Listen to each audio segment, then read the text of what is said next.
Halo kawan-kawan sekalian, selamat berjumpa lagi dengan saya, Dr. Yanto Marius, psikiater di Manado. Kali ini kita berjumpa dalam sesi Mental Innovating Mental Innovating sesi ke-18. Ya, jadi sudah 18 session. Nah, siang ini kita akan membahas mengenai materi singkat saja dan menarik. Yang pertama adalah mengenai ideologi pribadi atau personal ideology. Kedua mengenai pernikahan. Kedua mengenai kedewasaan dan ketiga mengenai pernikahan. Jadi saya akan berbicara mengenai ideologi pribadi, personal ideology, kemudian kedewasaan itu apa, dan ketiga mengenai pernikahan yang bagaimana sebaiknya, ya. Nah, kita mulai dengan personal ideologi pribadi. Tiap daerah tentu punya ideologi. Negara ideologi negara kita Pancasila. Ideologi daerah-daerah itu ada. Seperti di Sulawesi Utara ini ada yang dari Dr. Samratulangi. Mereka punya ideologi yaitu namanya Sitou Timou Tumotou. Manusia hidup untuk memanusiakan orang lain. Nah, ideologi pribadi atau ideologi negara kita lah pakai dalam menerapkan kehidupan kita dalam bermasyarakat. Mulai hidup pribadi kita, hidup dalam keluarga kita, hidup dalam sosial dan pekerjaan dunia kita. Itu kita terapkan. Kalau ideologi daerah, ya. Tapi kalau ideologi pribadi juga kita terapkan. Tapi karena seluruh dunia ini berapa miliar orang, tidak ada dua orang yang sama ideologi pribadinya. Pasti akan berbeda. Nah, sekarang kita akan membahas mengenai ideologi pribadi. Apa itu ideologi pribadi atau personal ideology? Jadi itu ideologi yang ditanamkan pertama saat kita lahir, maka ibu kita sudah menanamkan dasar-dasarnya. Misalnya orang minhasatan itu diajar dasar. Kalau bayi masih kecil, ya dia belum tahu, tapi pelan-pelan 1 tahun, 2 tahun, 3 tahun, dan diajarkan mana yang baik, mana yang boleh, mana yang sopan, mana tidak sopan, mana boleh dilakukan dan lain sebagainya. Dan ayahnya juga turut di situ. Kemudian beranjak dewasa, adat istiadat, budaya. Kemudian pendidikannya, mulai masuk sekolah, SD. Sekolah ada dua macam, ya, sekolah formal, non formal. Jadi kalau dia sekolah formal, dia di SD, SMP, SMA, perguruan tinggi. Non formal itu pendidikan yang dia alami sendiri dalam hidupnya, yang dia dapat dari orang lingkungannya, mungkin lingkungannya, teman-temannya, orang tuanya. Contohnya misalnya, saya waktu menjalani remaja, ibu saya bilang begini, kamu jangan dekat-dekat laki-laki yang berbulu badannya, karena hatinya juga berbulu. Jadi setiap kali saya lihat laki-laki yang berbulu dadanya, saya takut. Saya menjauh, tapi ternyata pandangan itu keliru. Banyak orang-orang yang berburu hatinya ternyata hatinya baik. Jadi pandangan orang tua saya yang mengajarkan saya itu tidak benar. Nah, itu harus dikoreksi, ya.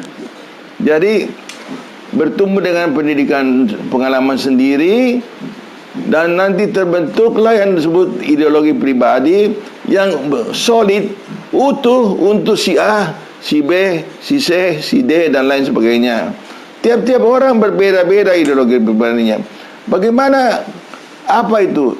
Kalau dia bilang ini yang ada sesuatu hal dibincangkan, ini yang bilang ini yang benar, ini yang salah, ini yang boleh, ini tidak boleh, ini yang sopan, ini tidak sopan, ini jorok, ini bersih, ini, nah, beda-beda lah aja. Jadi kalau dipertimbangkan kan susah, ya.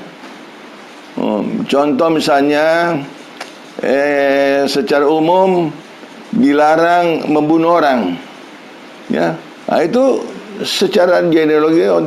Tapi orang di zaman dulu kala, waktu zaman batu, seorang remaja kalau mau mempersunting gadis, dia harus memanggal potongan kepala binatang buas, atau mungkin kepala lawannya dipersunting bahwa dia sudah dewasa, bisa siap untuk menjadi seorang ayah, memberi nafkah bagi istri dan anak-anaknya. Sekarang tentu tidak lagi, ya. Jadi itulah yang dimaksud ideologi, mana yang baik, mana yang buruk, mana yang boleh dilakukan, mana yang tidak boleh dilakukan, mana yang bermoral, mana yang tidak bermoral, mana yang sopan, mana yang tidak sopan. Jadi pilihannya kaku, ya. Jadi cuma hitam putih, baik buruk, salah benar begitu. Padahal ada juga yang kesalah-salah, kebenar-benaran, kemerah-merahan, kehitam-hitaman. Ada yang begitu, tapi tidak begitu. Nah, untuk berdamai kita mengerti ideologi pribadi orang. Seandainya orang tersebut dia kaku dan keras, maka kita mengalah. Kita tidak memaksakan ideologi pribadi kita kepada orang lain bahwa yang ini adalah benar, gitu. Nah, contoh sederhana, ya. Saya pernah beberapa teman saya dulu orang Minang, ya, orang Minang.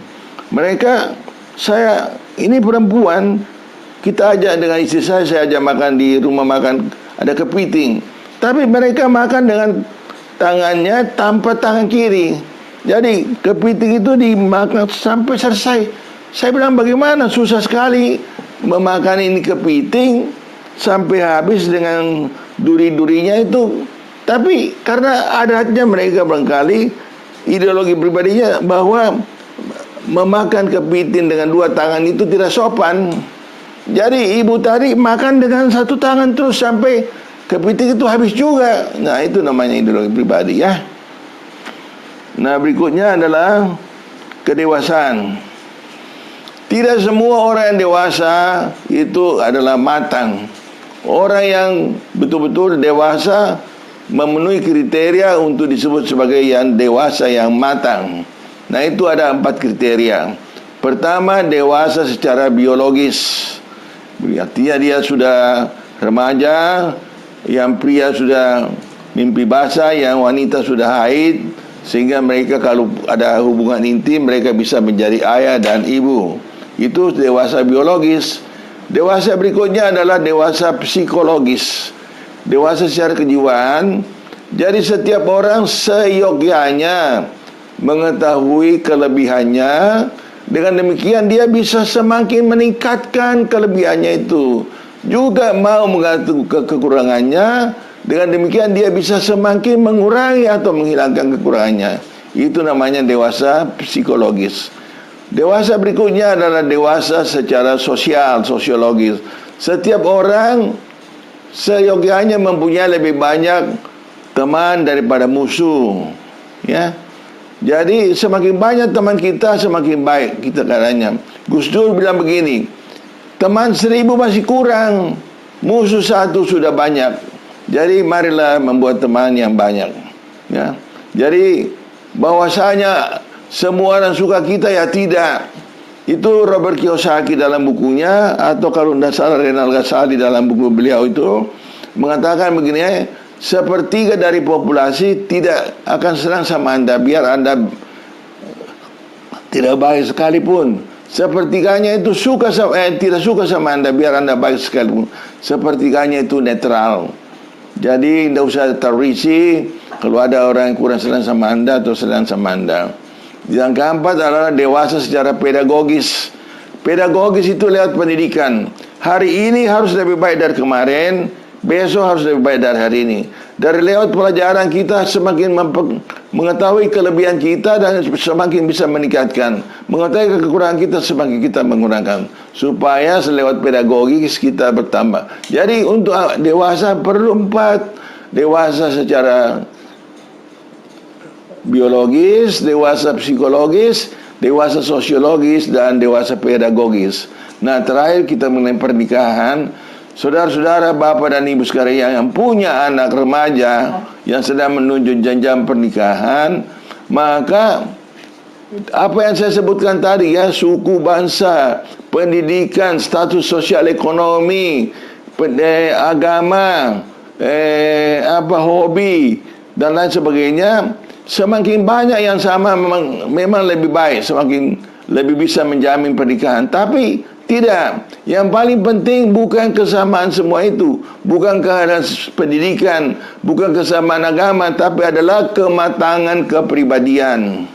Kematangan kepribadian. Ada orang sama, orang Manado, orang Sulawesi Utara, orang sama sarjana, sama pendidikannya, sosial ekonominya sama, hobinya sama. Tapi karena dua-duanya tidak dewasa, dua-duanya ingin dimanja, berantem juga, cerai juga. Sebaliknya ada orang lain ya.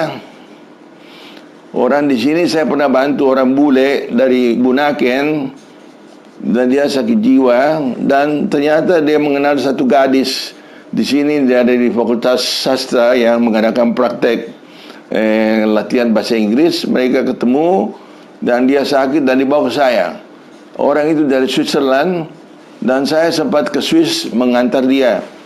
Kemudian mereka luar biasa ya, mereka bisa cocok sama dan akhirnya menikah. Saya tanya gadis itu, Nona, bagaimana caranya kau menaklukkan ini bule satu sampai dia sayang sekali sama kamu? Kenapa? Karena dia bilang begini, malam-malam dia bule yang sakit jiwa ini dia dengar ada yang bisik-bisik bahwa ada yang mau matikan dia. Katanya Nona ini bilang, iya saya juga dengar yang sama. Jadi mereka lari ke hutan berbarengan walaupun digigit nyamuk di dalam hutan. Jadi pria ini merasa bahwa dia dimengerti oleh Nona ini. Nah, membuat orang merasa bahwa dia dimengerti itu sangatlah sangat penting. Dan itu ada seninya, bukan sekedar kata-kata hiburan. Kata-kata hiburan itu common sense saja ya, tapi kata-kata yang saya berikan di sini ini kata-kata pengobatan. Ya, jadi wanita tadi bisa memenangkan sang pria karena dia menunjukkan bahwa dia juga mendengar suara-suara berbisik, padahal tidak ada. Jadi pria itu senang sekali. Akhirnya mereka sama dan mereka menikah. Sekarang sudah punya 2 anak, ada di Luwuk, masih kontak sama saya. Nah ini karena dalam soal pernikahan bahwa di sini menunjukkan bahwa kesamaan, makin banyak kesamaan tentu baik. Kalau sama agamanya juga tentu baik.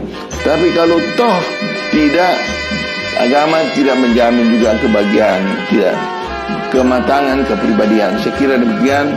Terima kasih atas perhatiannya. Semoga berguna. Selamat sore.